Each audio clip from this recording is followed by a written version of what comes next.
नमः सिद्धम। आपकी जिज्ञासा आई है कि आज संसारी प्राणी इतने धर्म ग्रंथ पढ़ता है, सुनता है, व्रत उपवास करता है, लेकिन विवेक जागृत क्यों नहीं हो रहा है?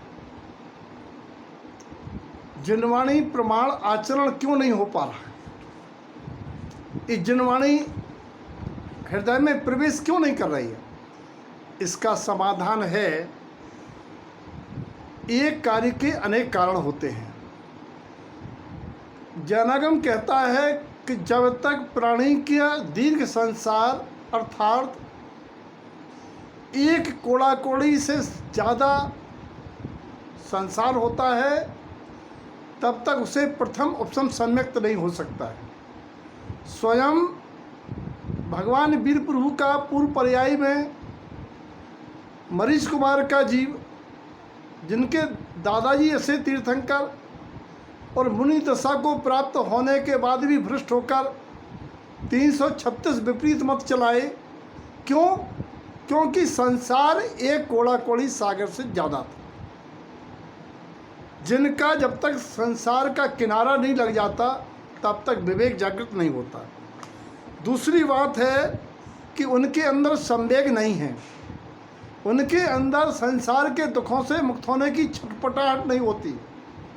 वे कर्म उदय दुखों को थोड़ी देर तो कहते हैं भगवान ने किया, अरे हमारे कर्म का फल है, लेकिन उन कर्मों से छूटने मुक्त होने की भावना की छटपटाहट उनके अंतरंग में नहीं रहती।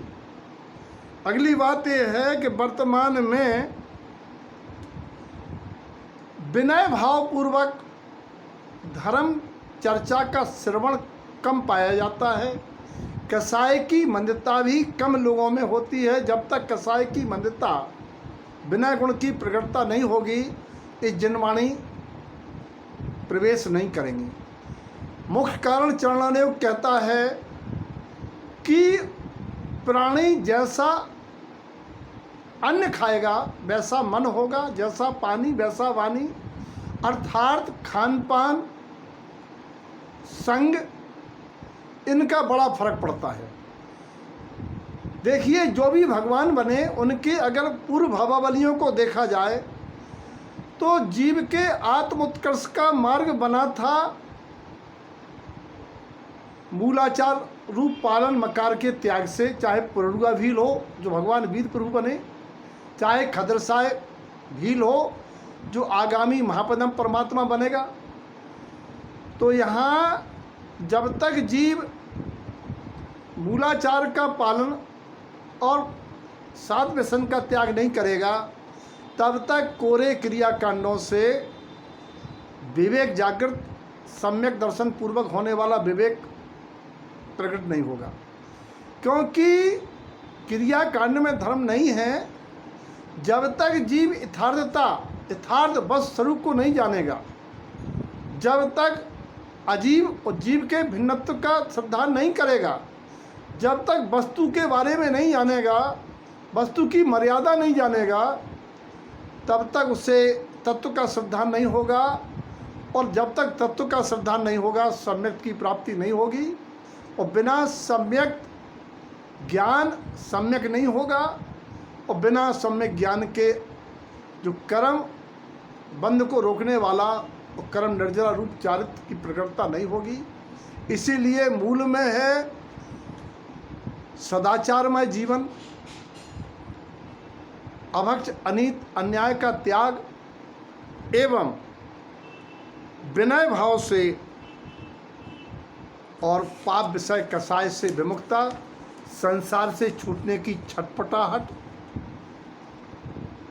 और काल लब्धि आएगी, क्योंकि कर्ण लब्धि की आए बगैर काम नहीं बनने वाला है।